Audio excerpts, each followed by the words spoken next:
ready to dive deep into Yuval Noah Harari's Nexus. You wanted to explore the history of information and technology and Harari's take on it all. So let's unpack how we got to where we are, from ancient Mesopotamian mud tablets to the algorithms pushing us ads today. What's wild is how Harari connects something like those clay tablets to huge societal shifts. I mean, we think of them as so simple, but they revolutionized the concept of ownership, for example. Easy to forget just how revolutionary something like writing was. Exactly. Before writing, ownership was like community knowledge, right? Right. Everyone just knew.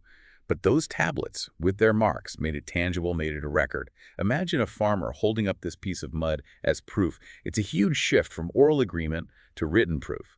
And it's a shift that led to powerful kingdoms, sure, but also individual rights, which is interesting. Yeah, because now you've got a record that says, this is mine, no matter what anyone else says, even a king. Exactly. It's like these tablets were planting the seeds for ideas about individual liberty, property rights, ideas that echo throughout history, But like with anything powerful, there are always unintended consequences.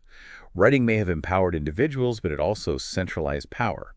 A king could say, show me the tablet that says you own this land, and boom, taxes. Technology, progress and control, always two sides of the same coin. Speaking of control, let's fast forward to the printing press. We tend to think of it as this great liberator of information, the Enlightenment, all that. But Harari challenges that, doesn't he? He does. He argues that the printing press, while it helped bring about democracy, also made large-scale totalitarianism possible.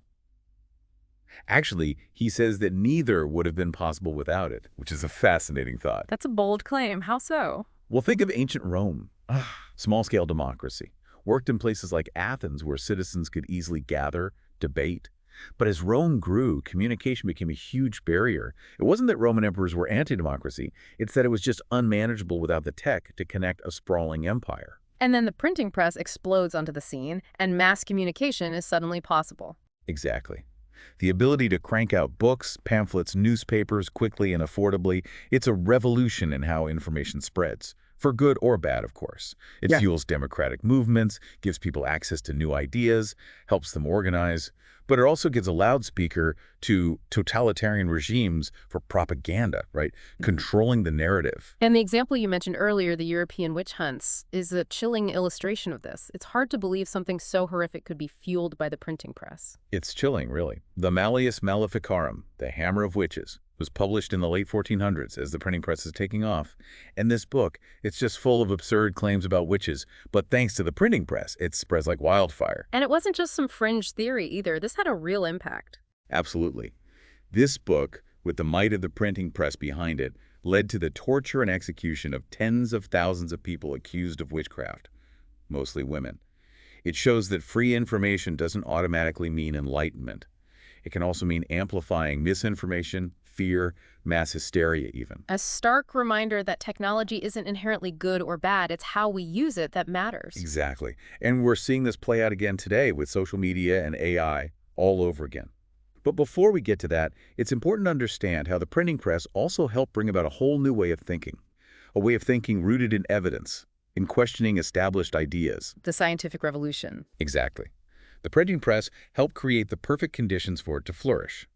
It allowed scientific knowledge to be shared more widely, and even more importantly, it allowed thinkers to collaborate, share their findings, build on each other's work. So the printing press didn't directly cause the scientific revolution, but it provided the tools, the network for a new era of critical thinking and discovery. Precisely. Technological advancements and changes in how we think, they go hand in hand.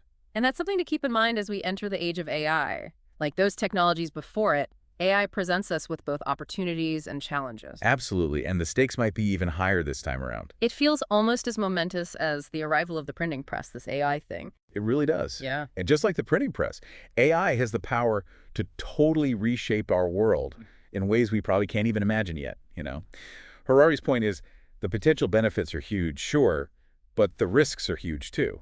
People hear AI risk and they think killer robots, that sort of thing.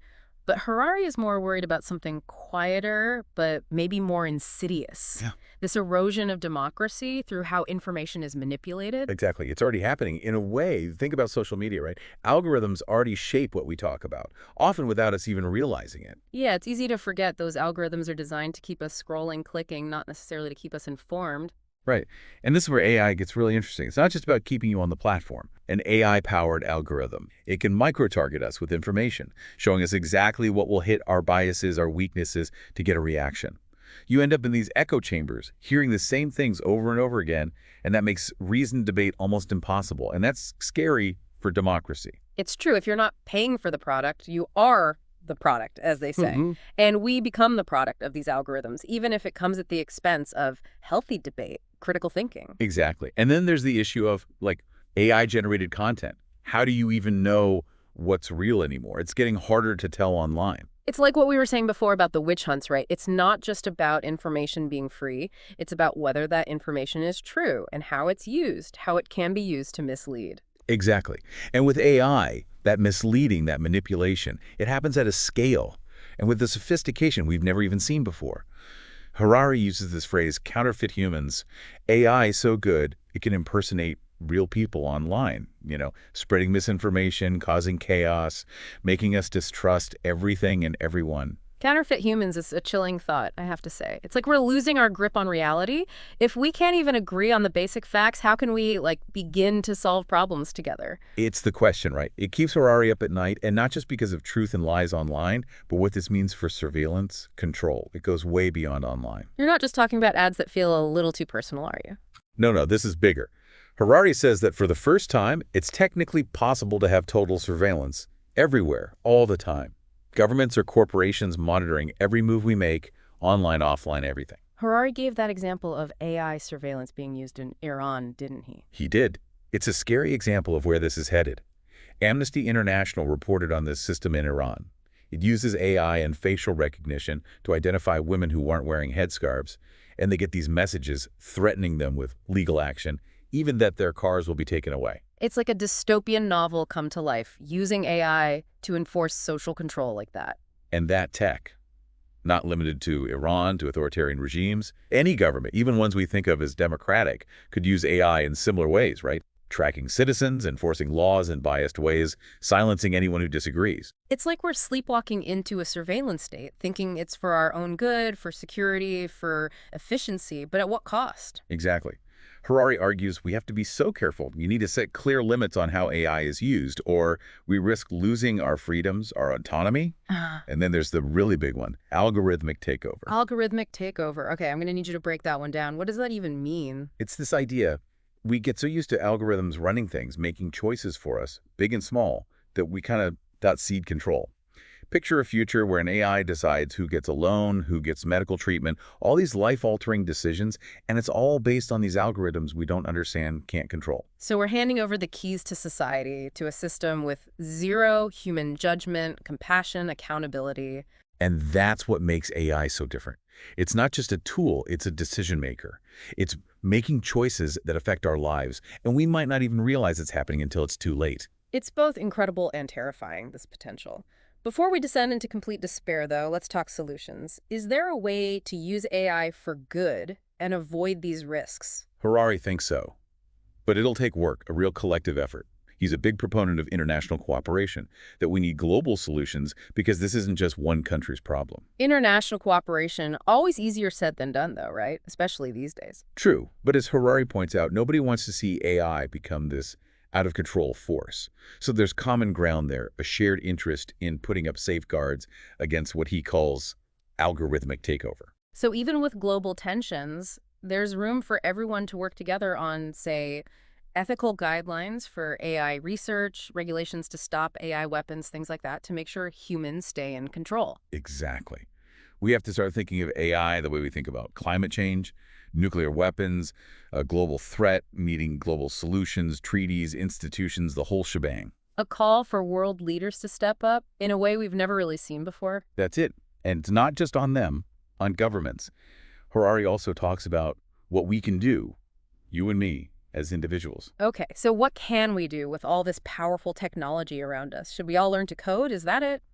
So we've talked about AI reshaping society, the risks of information getting messed with, surveillance, and the need for global cooperation, which is a big one. But what about us, just regular people? What can we do? Harari actually suggests something pretty simple, but powerful too. Focus on being human, In this world of algorithms, that's kind of a radical idea. What does that even look like? Well, it's about remembering that while AI might be great at processing information, doing these complex tasks, there are some things it just can't replicate. Things like love, compassion, creativity, the things that make us human, that give life meaning. It's like we get so caught up in all this tech progress, we forget about those basic human things. Totally. And it's not just about feeling good either. Harari says that as AI takes over more jobs, our ability to connect with each other, understand each other, that's going to be even more important. So we need to level up our human skills to keep up with our tech skills. Exactly. He even says intelligence is overrated. We've done amazing things with our brains, sure, but it's our hearts, our ability to love, to connect, that truly makes us human, that AI can't touch. It's a good reminder. AI, it's a tool, right? What matters is how we use it. We have to make sure it serves us, not the other way around. And that takes us back to what we can do. We can start by being more aware of how we use tech in our own lives. Is it controlling us? Or are we using it to connect with people, be more creative, understand the world better? Finding that balance, saying yes to the good parts of technology, but not losing sight of what makes us human. That's it. And that starts with asking ourselves some big questions. What's really important to us? What kind of world do we want to live in? And for our kids or grandkids, what role do we want tech to play in all of that? Those are some big, deep questions. They are. And there aren't any easy answers, as we've seen today. But just by talking about this stuff, grappling with these questions, we can start to figure out a way forward, a way for technology and humanity to not just coexist, but to help each other thrive. We've covered a lot of ground, from those ancient Mesopotamian tablets to like the cutting edge of AI. It seems like information technology, it's always been this double-edged sword, right? But in the end, it's up to us. Are we going to let it divide us, control us, or will we use it to build a world that's smarter, more connected, more humane? That's something for all of us to think about. Thanks for joining us for this deep dive into Yuval Noah Harari's Nexus.